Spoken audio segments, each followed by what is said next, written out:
নমস্কার বন্ধুরা, আজকে আমরা মা মেয়ে মিলে ছাদে পিকনিক করছি একদম বাটা মশলায় আর কাঠের জালে। তো দেখুন স্নেহা জালটা ধরিয়ে নিল, তারপর কড়াই গরম হওয়ার জন্য অপেক্ষা করার পর কড়াইতে তেল দিয়ে আলুগুলো দিয়ে একটু লবণ আর হলুদ দিয়ে ভেজে তারপর আলুগুলো তুলে নেওয়া হলো। তারপরে ডিমগুলো দিয়েও লবণ হলুদ দিয়ে দিল, সেটাকেও ভেজে তুলে নিল।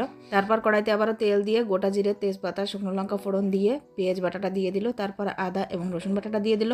আদা রসুন কষানো হয়ে গেলে এর ভেতরে দিয়ে দিল কাঁচা লঙ্কা এবং জিরে বাটা, সাথে অল্প একটু জল দিয়ে মশলাটাকে ভালোভাবে কষিয়ে নিল। মাঝে মাঝে একটু জালও দিয়ে দিচ্ছে। তারপর দিয়ে দিল স্বাদ মতো লবণ আর হলুদ।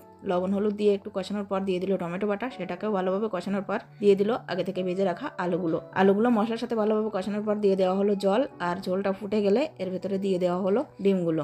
দুজনে মিলে একটু গল্পও করে নিলাম মাঝে। তারপর ভালোভাবে ডিমটাকে রান্না করার পর গরম মশলা এবং ধনেপাতা কুচি দিয়ে আমাদের রান্নাটা কমপ্লিট করা হয়ে গেল। তো বন্ধুরা, আজকে ছাদের উপর আমাদের পিকনিকটি ভালো লাগলে একটা লাইক দিয়ে দেবেন।